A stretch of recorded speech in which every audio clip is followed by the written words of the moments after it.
तो देखिए, नीतीश कुमार ने आज खुद ही एक भेद खोला है कि बीजेपी से उन्होंने नाता तोड़ा क्यों। वो नाता अपमान पर कम, मंत्री पद की मांग पर ज्यादा टूटा। नीतीश चाहते थे कि बीजेपी केंद्र में उन्हें 4 मंत्री पद दे, लेकिन बीजेपी ने दिया 1, और वो भी नीतीश की मर्जी के खिलाफ, जैसा नीतीश का दावा है। इस बात पर नीतीश एनडीए से बाहर आए और अब दिल्ली की सत्ता से एनडीए को उखाड़ फेंकने का दम भर रहे हैं। लेकिन पीएम पद के लिए विपक्ष में ही तमाम हसरतें एक दूसरे से टकरा रही हैं, तो नीतीश कुमार इसमें कहां हैं? नीतीश कुमार की ताकत यह है कि उनकी छवि साफ सुथरी है, उन पर कभी भी भ्रष्टाचार का आरोप नहीं लगा, लेकिन कमजोरी यह है कि उनकी साख बहुत कमजोर है। सबने देखा कि वो कभी भी एक खेमे से दूसरे खेमे में रातों रात चले जाते हैं। नीतीश की ताकत ममता बनर्जी पर उठ रहे सवाल भी हैं।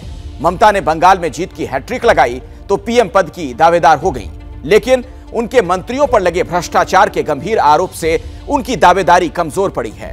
ममता की कमजोरी नीतीश की ताकत हो सकती है, लेकिन नीतीश की एक कमजोरी यह भी है कि वो बिहार में भी नंबर 1 पार्टी नहीं।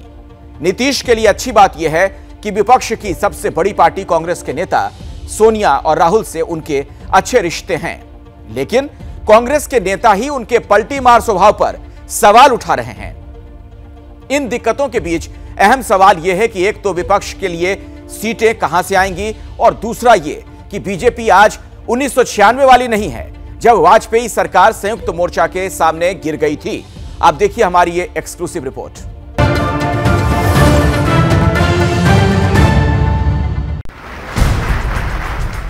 उन्नीस में पहली बार जब अटल बिहारी वाजपेयी ने प्रधानमंत्री पद की शपथ ली तो उनके खिलाफ विपक्षी दलों की लामबंदी शुरू हुई। विपक्षी दलों की वो एकता चुनाव बाद हो रही थी।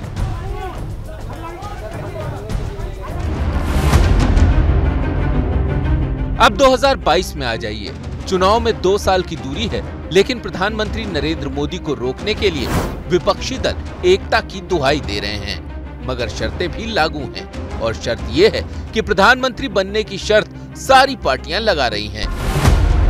कल तक बीजेपी संग बिहार में सरकार चला रही जेडीयू को ही देखिए कि नीतीश कुमार को लेकर उसके सपने कितने बड़े हैं। नरेंद्र मोदी जी के सामने एक पर्सनालिटी जो प्रधानमंत्री पद के लिए हो सकता है, उसमें नीतीश कुमार जी हर तरह से फिट हैं। योग्यता का सवाल हो। उपेंद्र कुशवाहा जमाने बाद नीतीश कुमार के साथ आए हैं। एक समय वो नीतीश के बेहद करीबी रहे, लेकिन महत्वाकांक्षाओं के टकराव में कुशवाहा नीतीश से अलग हो गए। आप सब लोगों ने, बिहार के लोगों ने परिवर्तन का मन बना लिया है। 2014 में कुशवाहा बीजेपी के साथ चले गए, मोदी सरकार में मंत्री भी बन गए। मैं उपेंद्र कुशवाहा ईश्वर की शपथ लेता हूँ। लेकिन 2019 में बीजेपी से कुशवाहा की बात इसलिए नहीं बन पाई कि कहते हैं कि नीतीश कुमार ने अड़ंगा लगा दिया कि कुशवाहा होंगे तो मैं नहीं। कुशवाहा उस चुनाव में पैदल हो गए। 2020 में विधानसभा का चुनाव नीतीश कुमार और बीजेपी के खिलाफ लड़ा, लेकिन मुंह की खाई तो फिर नीतीश की शरण में ही आ गए। इसीलिए कुशवाहा तो नीतीश कुमार को योग्य मानेंगे ही, लेकिन बिहार से ही विरोध की कई आवाजें उठ रही हैं। जो व्यक्ति सीएम मटेरियल ही ढंग से नहीं बन पाया, उनके संसदीय बोर्ड के अध्यक्ष बयान देते हैं कि भाई देश आपका इंतजार कर रहा है। भैया प्रदेश 17 साल से आपका इंतजार कर रहा है। मुख्यमंत्री जी, पहले प्रदेश की तो सुन लीजिए, प्रदेश की तो समस्या का आप समाधान कर दीजिए। देश तो बहुत दूर की बात है। देश में सत्ता की 3 धुरी हैं, एक बीजेपी, एक कांग्रेस और एक तीसरा मोर्चा। लेकिन सवाल है कि तीसरे मोर्चे की अगुवाई कौन कर सकता है? एक वक्त में जनता दल से निकले नेताओं ने जैसे तैसे प्रधानमंत्री बनने का अपना ख्वाब पूरा किया। उनमें से ही एक है पूर्व प्रधानमंत्री HD देवेगौड़ा। देवेगौड़ा ने मौजूदा हालात पर ट्वीट किया है कि मैं बिहार की गतिविधियों को देख रहा हूँ। मुझे वो दिन याद आ रहे हैं जब जनता दल परिवार एक छत के नीचे आया था। उसने 3-3 प्रधानमंत्री दिए। मैं काफी बुजुर्ग हो चुका हूँ, लेकिन अगर युवा पीढ़ी तय कर ले तो इस महान राष्ट्र को एक बेहतर विकल्प दे सकती है। देवेगौड़ा जनता परिवार के युवा नेताओं से उम्मीद लगाकर बैठे हैं। अगर जनता परिवार का हाल देखें तो वो कई दिशाओं में भटके हुए हैं।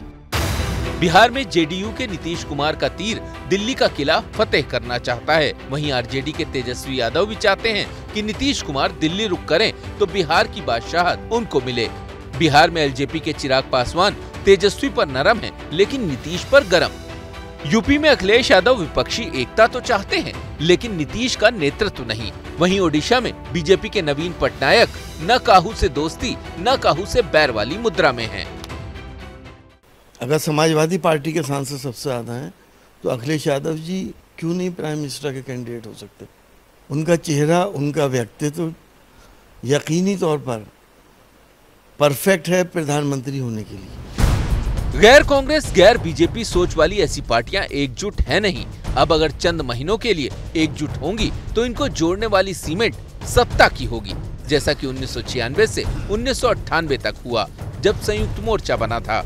उस 2 साल में देवेगौड़ा और गुजराल के सपने तो पूरे हो गए, लेकिन कईयों के ख्वाब कसक बनकर रह गए। हर के मन में इच्छा है, मायावती जी के मन में इच्छा है, सबकी मन में इच्छा है, और हमारे मन में भी प्राइम मिनिस्टर बनने की इच्छा है। और क्यों नहीं रहना चाहिए, लेकिन हमको कोई हड़बड़ी नहीं। तो क्या 2024 की दौड़ और विपक्ष में पीएम पद हासिल करने की मची होड़ सिर्फ सत्ता भर का खेल है, या वाकई ये लोग कोई बेहतर विकल्प देना चाहते हैं? वो दिन रात एक ही काम, मोदी हटाओ, मोदी हटाओ।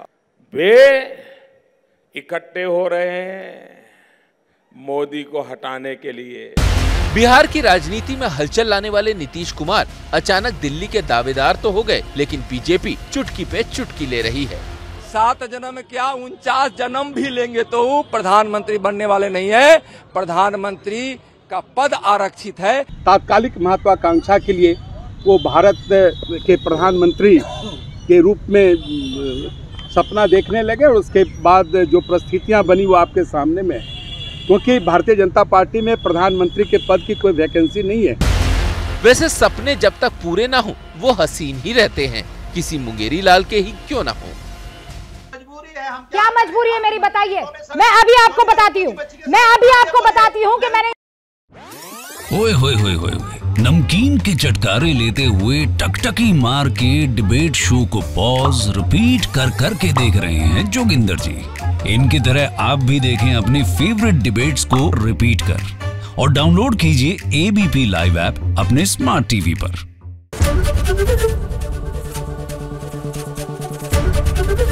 एबीपी न्यूज आपको रखे आगे।